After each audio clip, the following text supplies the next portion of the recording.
Assalamualaikum teman-teman. Apa kabar? Semoga baik-baik saja ya. Nah, pada kesempatan kali ini kita akan belajar bersama mengenai etika dan etos dalam berwirausaha. Langsung saja ya. Sebenarnya apa sih yang dimaksud etika berwirausaha? Etika wirausaha atau etika bisnis adalah suatu kode etik perilaku pengusaha berdasarkan nilai-nilai moral dan norma yang merupakan suatu komitmen untuk melakukan apa yang benar dan menghindari yang tidak benar. Nah, sebenarnya apa aja sih prinsip etika yang mengarah kepada perilaku usaha? Prinsip etika yang mengarah kepada perilaku usaha meliputi 1. Menjaga kejujuran, 2. Integritas, 3. Memelihara janji, 4. Kesetiaan, 5. Keadilan, 6. Suka membantu orang lain, 7. Menghormati orang lain, 8. Bertanggung jawab, 9. Mengejar keuntungan yang wajar, 10. Semua tindakan dapat dipertanggungjawabkan. Selanjutnya, cara atau usaha apa sih yang dapat mempertahankan etika bisnis? Nah, untuk mempertahankan etika bisnis dapat dilakukan dengan cara yang pertama yaitu menciptakan kepercayaan, yang kedua mengembangkan kode etik, yang ketiga menjalankan kode etik secara adil dan konsisten, yang keempat melindungi hak-hak perorangan, yang kelima mengadakan pelatihan dan sosialisasi etika, yang keenam melakukan audit etika secara periodik. Yang ketujuh, mempertahankan standar etika yang tinggi. Yang kedelapan, menciptakan budaya komunikasi dua arah. Yang kesembilan, yaitu menghindari dari perbuatan tercela. Dan yang terakhir, yang kesepuluh, melibatkan semua personal karyawan dalam mempertahankan etika. Mengapa bisnis memerlukan etika?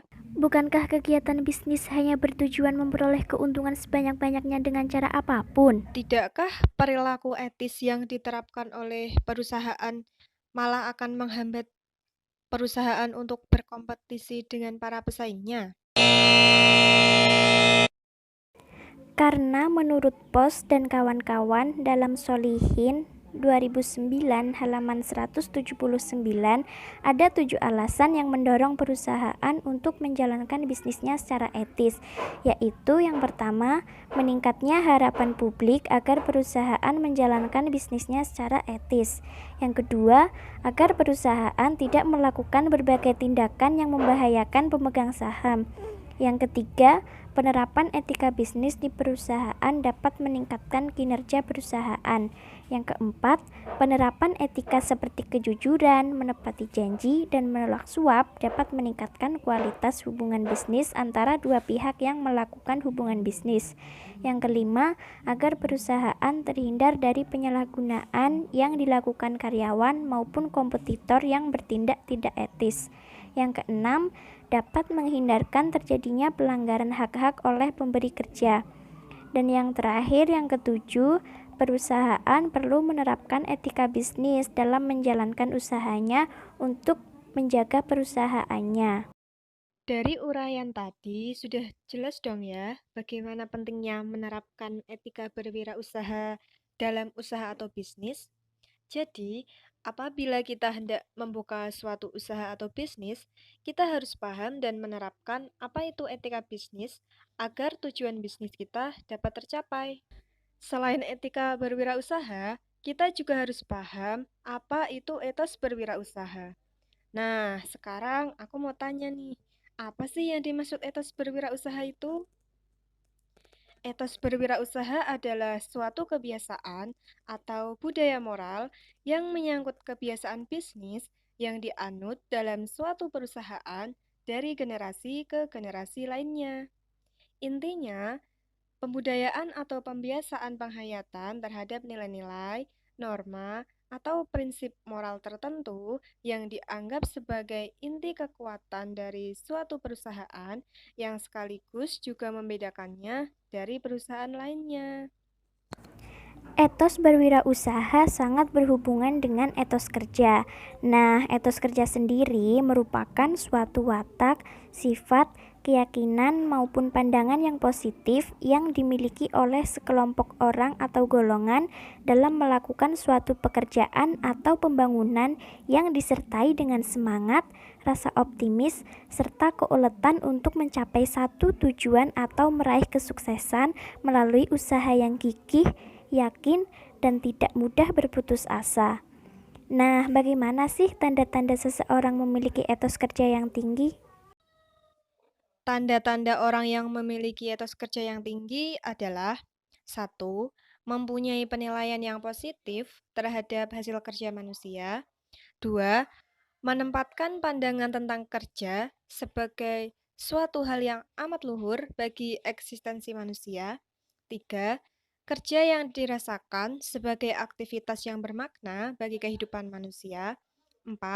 Kerja dihayati sebagai suatu proses yang membutuhkan ketekunan dan sekaligus sarana yang penting dalam mewujudkan cita-cita. 5. Kerja dilakukan sebagai bentuk ibadah. Apa aja sih etos kerja itu? Menurut Sinamo tahun 2005 pada halaman 29-189 terdapat 8 etos kerja profesional. Yang pertama, kerja adalah rahmat. Apapun pekerjaan kita, entah pengusaha, pegawai kantor, sampai buruh kasar sekalipun adalah rahmat dari Allah Subhanahu wa taala. Anugerah itu kita terima tanpa syarat, seperti halnya menghirup oksigen dan udara tanpa biaya sepeser pun, serta bakat dan kecerdasan yang memungkinkan kita bekerja juga merupakan rahmat dari Allah Subhanahu wa taala. Kerja adalah amanah. Apapun pekerjaan kita semua adalah amanah. Seyogyanya, kita menjalankan amanah tersebut dengan sebaik mungkin. Kerja bukanlah sekedar pengisi waktu, tapi perintah Allah. Amanah itu mendatangkan rezeki, sedangkan khianat itu mendatangkan kemiskinan. Yang ketiga, kerja adalah panggilan.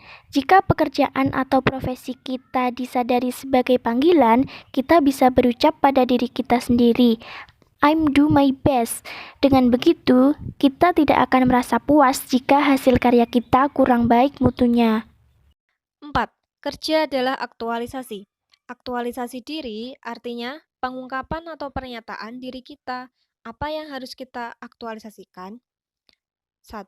Kemampuan kita untuk bekerja dengan penuh tanggung jawab. 2. Kejujuran. 3. Disiplin. 4. Kemauan untuk maju.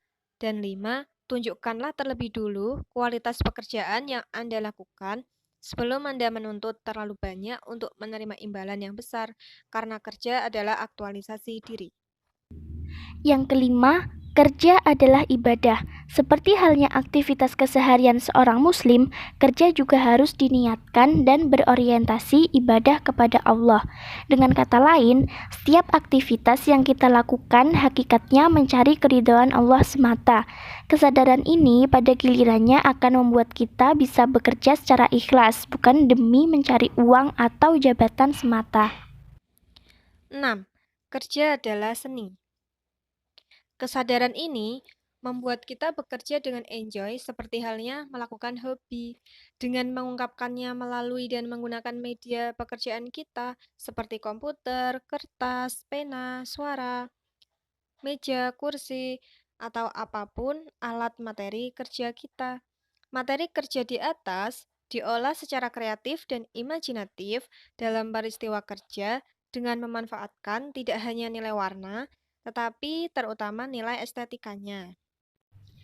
Yang ketujuh, kerja adalah kehormatan, karena tidak semua orang bisa diberi kepercayaan untuk melakukan suatu pekerjaan seperti yang Anda terima saat ini.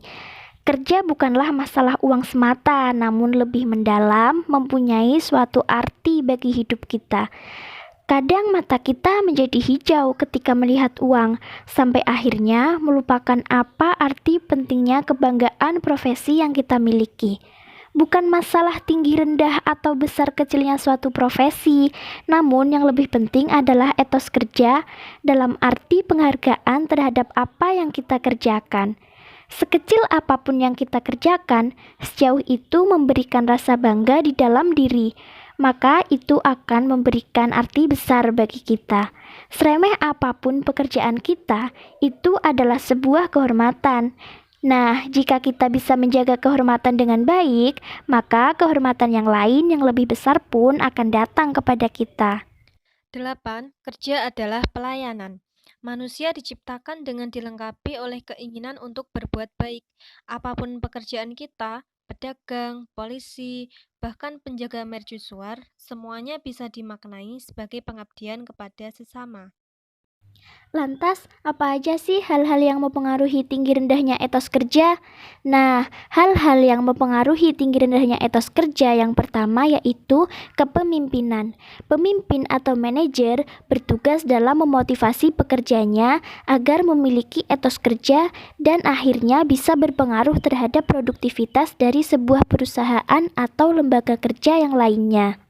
Yang kedua, konflik dalam organisasi. Tercipta persaingan antar kelompok akan terlihat untuk dapat mengungguli satu sama lain. Ada tindakan nyata yang terlihat dan tidak terlihat.